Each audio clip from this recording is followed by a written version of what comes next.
All right, everybody. So the last big presentation of E3 is done. Nintendo came out, had some really great announcements and new looks at some games we've all been waiting to see. We're looking at you, Breath of the Wild 2. That was absolutely incredible. We will get into that a little bit later. There was so much announced at today's event, and although it started off a bit slow for me, there were a ton of things announced that Nintendo fans can look forward to. That's right, we got a new look at Breath of the Wild 2, a new 2D Metroid game, Advance Wars 1+2 Remaster, SMT5 gameplay, and much, much more. So let's dig in. Starting off with the biggest surprise of the day, and that's Metroid Dread. This is a new 2D Metroid game and the first new 2D Metroid story in 19 years, and this will mark the end of that story arc for the 2D Metroid games. Personally, I'm a much bigger fan of the 2D Metroid games than the Metroid Prime games. Maybe it's nostalgia, I don't know what, but I've played all of them. Super Metroid is a game I go back and play regularly, so I'm very, very excited about Metroid Dread. This game looks incredible, and after playing the Metroid 2 remake on 3DS, I am incredibly excited to play this. There's a lot to unpack here, and tons of gameplay was shown, not only in the Direct, but in the Treehouse live presentation following it. It looks like a ton of fun. It was a great surprise. And the cherry on top, it's coming this year, so a great 2021 game for Switch, and you'll notice that a theme of this E3 Direct was that many of these great games that you saw are coming this year, leading into another one that I'm really excited about. That's Shin Megami Tensei 5. It was given an in-depth gameplay reveal and release date. As a gigantic Persona fan, I haven't actually put as much time into the SMT series as I would have liked. I've dabbled in SMT3 Remaster, and it's been fun, but this game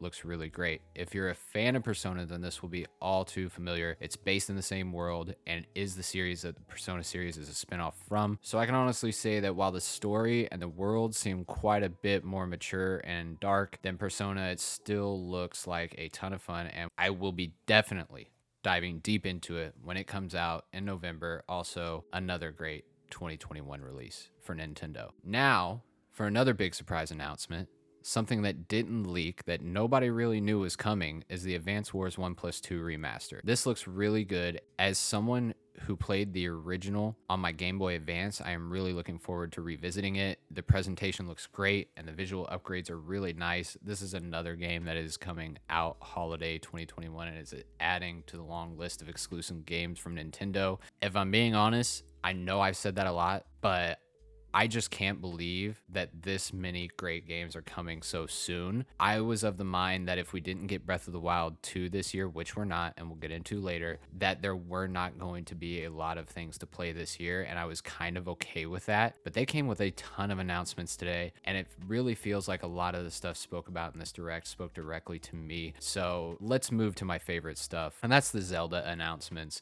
Now, before I get into my favorite parts of not only the Zelda announcements, but the Direct in general, I want to get my disappointments out of the way. No Zelda 35th anniversary games. Not only were they not at the Direct, they said there isn't anything planned, and to me, that's incredibly disappointing. I really want Wind Waker and Twilight Princess on my Switch, not to mention Ocarina of Time and Majora's Mask are still stranded on the 3DS currently, with no way to play them on the Switch. But I digress. Let's move on to the goodies, right? The Zelda Game & Watch was announced with Zelda, Zelda 2, and Link's Awakening. It also looks very nice and will be a great addition to the Mario Game & Watch I snatched up last year. I still really enjoy playing that, and I absolutely love the way it looks on the shelf. Adding the Zelda one next to it will be great. Finally, though, Breath of the Wild 2 gameplay and teaser trailer was shown, and wow, I'm almost speechless. I guess I finally understand why they are remastering Skyward Sword. They are returning to the sky in Breath of the Wild 2, and wow, does this look incredible. I need to really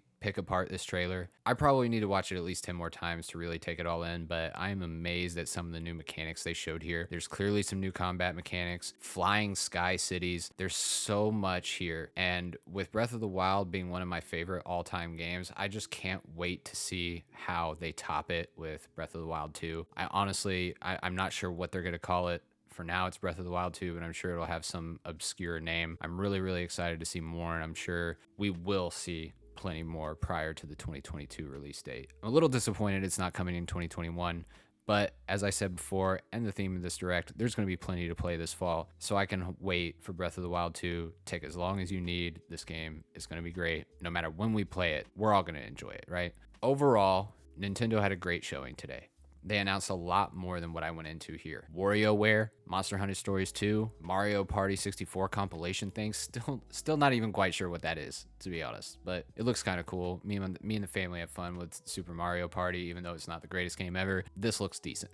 Okay. Guardians of the Galaxy is coming to Switch, Fatal Frame, and so much more. I said before, Xbox had the best showcase of E3, and I may have spoke too soon, but I think these two were neck and neck. I was equally impressed with both showings. I just felt that the Nintendo Direct spoke more to me with some of the game announcements there. I just really feel they were like aimed directly to me. I was so excited about several things from it, and I mean, I'm just gonna need some time to step away and unpack everything, take a deeper look at some of these trailers, watch Treehouse Live. So that's it for me today. Until next time, I'm out.